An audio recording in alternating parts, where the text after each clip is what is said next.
Hello friends, எல்லாருக்கும் வணக்கம். என்னைக்கு ஒரு பொண்ணு தனியாக நடு ராத்திரி சுதந்திரமாக வெளியே நடமாடுறாங்களோ அன்னைக்கு தான் உண்மையான சுதந்திர தினம்னு மகாத்மா காந்தி சொன்னார். அவர் சொல்லிட்டு போய் 75 வருஷத்துக்கு மேலானாலும் இன்றைக்கி அந்த மாதிரி ஒரு சூழல் வந்திருக்கான்னு கேட்டால் கண்டிப்பாக கிடையாது.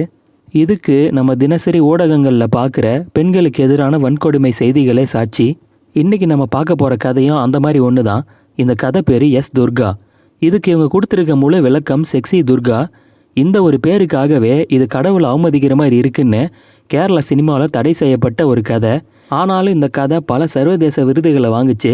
ஒரு வழியே 27 இடத்துல மியூட் செய்யப்பட்டு இந்த கதை மலையாளத்திலையும் வெளியாச்சு. ஏன்னா இது ஒரு மலையாள படம். அப்படி என்னதான் அந்த கதையில் இருக்குது பார்க்கலாம் வாங்க. கேரளாவில் ஒரு இடத்துல காளி கோயிலில் திருவிழா ஆரம்பமாயிருக்கு. அந்த திருவிழாவுக்காக பக்தர்கள் நேர்த்தி கடன் செலுத்திட்டு இருக்காங்க. அங்கே நடக்கிற பூஜைகள் புனஸ்காரங்களை காமிக்கிறாங்க. அப்படியே பொழுது மெல்ல மெல்ல இருட்ட ஆரம்பிக்குது. இதே ஊரில் ஒதுக்குப்புறமான இடத்த காமிக்கிறாங்க. ஒரு ஹைவே ரோட்டை காமிக்கிறாங்க. நார்மலாக ஹைவேஸை நம்ம பார்த்துருப்போம். ஆனால் ராத்திரியில் நடந்து போயிருந்தீங்கன்னா தெரிஞ்சிருக்கும். ரொம்ப இருட்டாக ஆள் ஆரவமே இல்லாமல் பயமுறுத்துகிற மாதிரி இருக்கும். இந்த ஹைவேல துர்கா அப்படின்னு ஒரு வட மாநிலத்தை சேர்ந்த ஒரு பொண்ணு வந்திருக்காங்க. கையில் ஒரு பெரிய பையும் வச்சுருக்காங்க. இந்த பொண்ணு ஒரு கேரளா பையனை காதலிக்கிறாங்க. அந்த பையனோட ஓடி போகிறதுக்கு தான் வந்திருக்காங்க. அந்த நேரம் ஒரு நபர் கொண்டு வந்து இவங்க காதலனை ட்ராப் பண்ணுறாரு. இவங்க காதலன் பேர் கபீர். ஸோ இவங்க 2 பேரும் மொழியால் மட்டும் இல்லை மதத்தாலேயும் பிரிஞ்ச வெவ்வேறு மதத்துக்காரங்க. இப்போது எப்படியாவது இந்த ஊரை விட்டு போகலான்னு பைபாஸில் இருக்க வண்டிங்கிட்ட லிஃப்ட் கேட்க கடைசியாக ஒரு ஆம்னி வேனை நிப்பாட்டுறாங்க. அந்த வேனுக்குள்ளே 2 பேர் இருக்காங்க. இவங்களும் வேறு வழி இல்லாமல் ஏறிக்கிறாங்க. ஆனால் உள்ளே ஏறின அப்புறம் தான் ஒரு கெட்ட வாசனை வருது. வண்டி ஓட்டுற ஆள், அவன் பக்கத்தில் இருக்க ஆள் 2 பேருமே ஃபுல்லாக குடிச்சிருக்காங்க. போதா குறைக்கு அந்த முன் சீட்டில் உட்காந்துருக்க ஆள் திரும்பி நம்ம துர்காவையே குறுகுறுன்னு பார்க்குறான். அதாவது கண்ணாலேயே இவங்களை வன்கொடுமை செய்கிற அளவுக்கு அப்படி ஸ்கேன் பண்ணுறான். இதனாலே துர்கா ரொம்ப சங்கட்டமாக ஃபீல் பண்ணுறாங்க. நம்ம வேறு வண்டிக்கு போகலாம், இவங்களை நிறுத்த சொல்லுங்கள், இறங்கிக்கலான்னு சொல்கிறாங்க. ஆனால் வண்டி ஓட்டுற நபரும் ஐயோ இந்த பைபாஸில் வண்டியெல்லாம் உடனே கிடைக்காது, நீங்கள் என் தங்கச்சி மாதிரி, அதெல்லாம் ஒன்றும் தப்பாக நினைக்காதீங்க, நீங்கள் சொல்கிற இடத்துல ட்ராப் பண்ணுறேன்னு சொல்கிறாங்க. ஆனாலும் துர்கா வண்டியை நிறுத்த சொல்ல இவங்க உடனே வண்டியை விட்டு கீழே இறங்குறாங்க. ஆனால் வண்டி ஓட்டினாலும் பக்கத்தில் இருந்தாலும் வந்து வழிமறிக்கிறாங்க. இந்த நடு ராத்திரி இந்த இடத்துலேருந்து எங்கே போவீங்க, சுற்றி பாருங்கள், எவ்வளோ பயங்கரமாக இருக்குது, பத்திரமா உங்களை கொண்டு போய் ட்ராப் பண்ணுறேன், உங்களுக்கு என்ன ரயில்வே ஸ்டேஷன் தானே போகணும், நாங்கள் விட்டுறேன்னு சொல்லி பேச்சுவார்த்தை நடத்துகிறாங்க. சுற்றி இருக்க இடமும் ரொம்ப மோசமாக தெரியுது. இதனால் வேறு வழி இல்லாமல் துர்காவும் அவங்க காதலனும் மறுபடியும் அந்த ஆம்னி வேன்லேயே ஏறிக்கிறாங்க. கொஞ்சம் தூரம் போன உடனே ஒரு போலீஸ் செக் போஸ்ட் ஒன்று வருது. அங்கிருந்த போலீஸ்காரங்க 3 ஆம்பளைங்க கூட ஒரு பொண்ணு வந்திருக்கேன்னு சொல்லிட்டு செக் பண்ணுறாங்க. பின்னாடி நம்ம துர்கா முகத்தில் லைட்டெல்லாம் அடித்து பார்க்குறாங்க. யார் என்னன்னு விசாரிக்கிறாங்க. நம்ம ஹீரோவும் சார் இது என்னோட மனைவின்னு சொல்ல சரி வண்டியோட பேப்பரெல்லாம் கொண்டு வாங்கன்னு கேட்குறாங்க. வண்டி டிரைவரும் பேப்பரெல்லாம் கொண்டு வந்து காட்டுறான். போலீஸ்காரங்களும் அனுப்பி விட்டுறாங்க. ஆனால் இந்த பக்கம் கிளம்புனதுக்கு அப்புறமா அந்த டிரைவரும் பக்கத்தில் இருக்க ஆள் பயங்கரமாக விழுந்து சிரிக்கிறாங்க. பேப்பர் ஒழுங்காக இல்லை, நம்ம 2 பேரும் குடிச்சிருக்கோம், இதை கூட கண்டுபிடிக்க முடியல, போலீஸ் என்ன தான் இப்படி செக் பண்ணுறாங்களோன்னு சொல்லிட்டு போலீஸை கலாச்சி பேசிக்கிட்டே வராங்க. இன்னும் கொஞ்சம் தூரம் போனதுக்கப்புறம் பைபாஸ்லேருந்து லெஃப்ட்டில் கட் பண்ணி ஒரு சின்ன ஊர் மாதிரி இருக்குது. அந்த பக்கம் வேன் போகுது. இதில் பயந்து போன ஹீரோ எதுக்கு சார் இந்த பக்கம் வரீங்க, தயவு செஞ்சு எங்களை பைபாஸில் இறக்கி விட்டுருங்கன்னு சொல்லி கெஞ்சுறாங்க. ஆனால் இவங்கள ஒன்றும் பயப்படாதீங்க, சில பொருட்களை வாங்கணும், வாங்கின உடனே போயிடலான்னு சொல்கிறாங்க. ஒரு இடத்துல வண்டியை நிப்பாட்டுறாங்க. அங்கே இன்னும் 2 நபர்கள் இருக்காங்க. காரை ஓட்டிகிட்டு வந்த நபர்கள் 2 பேரும் சீக்கிரம் அந்த பார்சல் எல்லாம் ஏற்றுங்கன்னு சொல்கிறாங்க. இப்போ அங்கே இருக்க நபர்களோ சில பொருட்களை கார் டிக்கியில் வைக்கிறாங்க. வச்சுட்டு அவங்க பேசிகிட்டு இருக்க கேப்பில் நம்ம ஹீரோ என்ன இதுன்னு டார்ச் அடித்து பார்க்குறாரு. பூரா கத்தி அருவான்னு நிறைய ஆயுதங்களாக இருக்குது. இதை பார்த்து பயந்து போன இவர் இனி இங்கே இருக்க வேணான்னு சொல்லி தன் காதலியை கூப்பிட்டுக்கிட்டு அவங்கக்கிட்ட சொல்லாமலே வேக வேகமாக அங்கேருந்து ஓட ஆரம்பிக்கிறாங்க.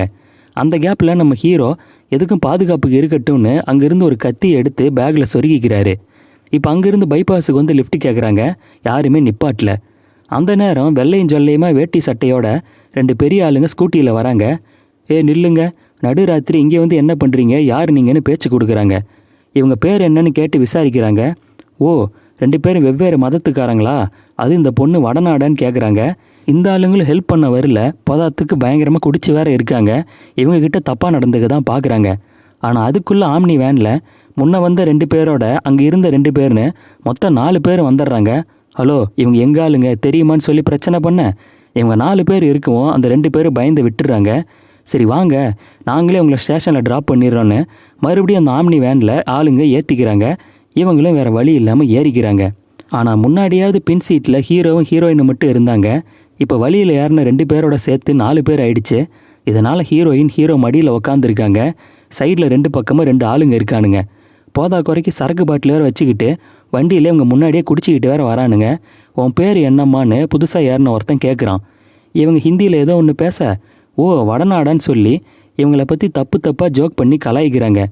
ஆனால் ஹீரோயினுக்கு மலையாளம் புரியுது. வண்டியை நிறுத்துங்க, முதல்ல இந்த மாதிரி பேசாதீங்கன்னு சொல்கிறாங்க. பாருடா இந்த பொண்ணுக்கு கோவமெல்லாம் வருதுன்னு திரும்ப கண்ணா பின்னான்னு கலாய்க்கிறாங்க. அதுக்குள்ளே அங்கிருந்த ஒருத்தன், எதுக்குமா தேவையில்லாமல் டென்ஷன் ஆகிற, ரயில்வே ஸ்டேஷன் தானே, இறக்கி விட்டுறேன்னு சொல்கிறான். ஆனால் அதுக்குள்ளே ஒரு ஸ்டேஷன் வருது, எனக்கு வண்டியை நிறுத்தாமல் மூவ் பண்ணுறானுங்க. இதை பார்த்து ஹீரோயின் பயந்து அழ ஆரம்பிக்கிறாங்க. அதுக்குள்ளே வண்டி ஓட்டுறாலோ, சாரிம்மா மறந்துட்டேன், இந்த ஸ்டேஷன் போனால் என்ன, அடுத்த ஸ்டேஷனில் உங்களை ட்ராப் பண்ணுறேன்னு சொல்கிறான். எங்களை பார்த்து எதுக்கு பயப்படுறீங்க, ஆல்ரெடி செக் போஸ்ட்டில் போலீஸ்காரங்க செக் பண்ணும்போது உங்களை எங்களோட பார்த்தாச்சு, நாளைக்கு உங்களுக்கு ஏதாவது பிரச்சனைனா நாங்களும் தானே மாட்டுவோம், உங்களை பத்திரமா ட்ராப் பண்ணுறோம், பயப்படாமல் வாங்கன்னு டிரைவர் பேச்சு கொடுத்துக்கிட்டே வரான். சுற்றி இருக்க எல்லாருமே ஆமாம் ஆமான்னு சொல்லிக்கிட்டே வராங்க. ஆனாலும் ஹீரோயின் நான் டாய்லெட் போகணும், வண்டியை நிறுத்துங்கன்னு சத்தம் போட வேறு வழி இல்லாமல் வண்டியை ஓரங்கட்டுறாங்க. இப்போ ஹீரோயினும் ஹீரோவும் கீழே இறங்கி அங்கேருந்து வேகமாக ஓட ஆரம்பிக்கிறாங்க. தப்பிச்சா போதும்னு கிடுகிடுன்னு ஓடுறாங்க. கொஞ்சம் தூரம் ஓடின அப்புறம் ஹீரோயினால் முடியலை, மூச்சு வாங்குது. கீழே உக்காந்து ஒரு 10 செகண்ட் ரெஸ்ட் எடுத்துகிட்டு திரும்பவும் வேகமாக நடக்க ஆரம்பிக்கிறாங்க. ஆனால் இந்த ஆளுங்க விடுற மாதிரி இல்லை, ஆம்னியில் சேஸ் பண்ணிக்கிட்டு பின்னாடியே வந்துடுறாங்க. இந்த நடு ராத்திரி எங்கே போவீங்க, தயவு செஞ்சு வண்டியில் ஏறுங்கன்னு சொல்லி வலுக்கட்டாயப்படுத்தி இவங்களை ஏற்றிக்கிறாங்க. ஆனால் ஏறின உடனே திடீர்னு விதவிதமான பேய் மாதிரி முகமுடியெல்லாம் மாட்டிக்கிட்டு காருக்குள்ளே விதவிதமாக லேசர் லைட்டெல்லாம் போட்டுக்கிட்டு பாட்டு வேறு சவுண்டாக வச்சு இவங்களை பயங்கரமாக கலாய்ச்சி வெறுப்பேற்றுறாங்க. இதை பார்த்து ஹீரோயின் எங்களை விட்டுருங்கன்னு சொல்லி அழ ஆரம்பிக்கிறாங்க. ஆனாலும் விடாமல் மாஸ்க் எடுத்து அவங்க தலையிலேயே அவங்க காதலன் தலையிலேயே மாட்டுறாங்க. எவ்வளோ கெஞ்சினாலும் விடாமல் அவங்க 2 பேரையும் பயங்கரமாக ஹராஸ் பண்ணுறாங்க. அப்படியே கட் பண்ணால் ஊருக்குள்ளே அந்த காளி கோயில், அதாவது ஆரம்பத்தில் நம்ம காமிச்சாங்க இல்லையா, அந்த கோயில் திருவிழா இன்னமும் நடந்துக்கிட்டு தான் இருக்குது. ராத்திரி நேரம் ஆனாலும் பக்தர்கள் விதவிதமாக அவங்க நேர்த்தி கடனை செலுத்துகிறாங்க. பூஜைகள் எல்லாம் நடந்துக்கிட்டே இருக்குது. கட் பண்ணி இப்போ இந்த இடத்த காமிக்கிறாங்க. இந்த ஆம்னி வேனை ஓட்டிக்கிட்டு ஒதுக்குப்புறமாக ஒரு இடத்துல வந்து நிறுத்துகிறாங்க. அந்த இடத்துல இவங்க பாட்டை போட்டு பயங்கரமாக சத்தம் பண்ண அங்கே ஒரு வீடு இருக்குது. அந்த வீட்டில் இருந்த ஆளுங்க சத்தம் கேட்டு வெளியே வராங்க. வந்திருக்கிறது ஒரு கணவனும் மனைவியும் தான். ஏதோ பிரச்சனை போல் இருக்குது, சரி நமக்கு எதுக்கு வம்புன்னு சொல்லிட்டு கண்டும் காணாத மாதிரி மறுபடியும் 2 பேரும் உள்ளே போய் டோரை லாக் பண்ணிக்கிறாங்க. இப்போ திரும்பவும் அந்த ஆளுங்க பாட்டை சவுண்டாக வச்சு வண்டியில் சீரியல் லைட்டெல்லாம் ஆன் பண்ணி வேகமாக கிளம்ப டக்குன்னு ஹீரோயின் டோரை ஓப்பன் பண்ணுறாங்க. இதனால் வண்டியை நிப்பாட்டுறாங்க. அந்த கேப்பில் ஹீரோயினும் கீழே குதித்து ஓட ஆரம்பிக்கிறாங்க. ஆனால் இவனுங்க விடுற மாதிரியே இல்லை, மறுபடியும் வண்டியில் சேஸ் பண்ணிக்கிட்டு வந்து ஹீரோயின் 2 பேரையுமே வலுக்கட்டாயமாக காரில் இழுத்து போட்டு லாக் பண்ணிக்கிட்டு கிளம்புறாங்க. இங்கேயே படத்தோட டைட்டில் கார்டை போட்டு இந்த கதையை முடிக்கிறாங்க. என்னடா இது ஓப்பன் எண்டிங் நீங்கள் நினைக்கலாம். இந்த கதையில் எனக்கு புரிஞ்சதை நான் சொல்லிடுறேன். பெண் தெய்வங்களை அதிகமாக வழிபடக்கூடியது நம்ம நாடு. ஆனால் இதே நாட்டில் தான் பெண்களுக்கு எதிரான வன்கொடுமைகளும் ரொம்ப அதிகமாகவே நடந்துகிட்டு இருக்கு. பெண்கள் என்னைக்கு பயம் இல்லாமல் ராத்திரி சுதந்திரமாக நடமாடுற சூழல் வருதோ அதுதான் உண்மையான சுதந்திரம்னு டைரக்டர் சிம்பாலிக்காக சொல்கிறத நான் புரிஞ்சிக்கிறேன். இது என்னுடைய புரிதல். இது போல் உங்களுடைய புரிதல் என்னன்னு கமெண்ட் செக்ஷனில் மென்ஷன் பண்ணுங்கள். என்னுடைய நரேஷனும் இந்த கதையும் பிடிச்சிருந்தா மறக்காமல் லைக் பண்ணி நம்ம சேனலுக்கு சப்ஸ்கிரைப் பண்ணிக்கோங்க. மீண்டும் வேறு ஒரு கதையோட விளக்கத்தில் எல்லாரையும் சந்திக்கிறேன். நன்றி, வணக்கம்.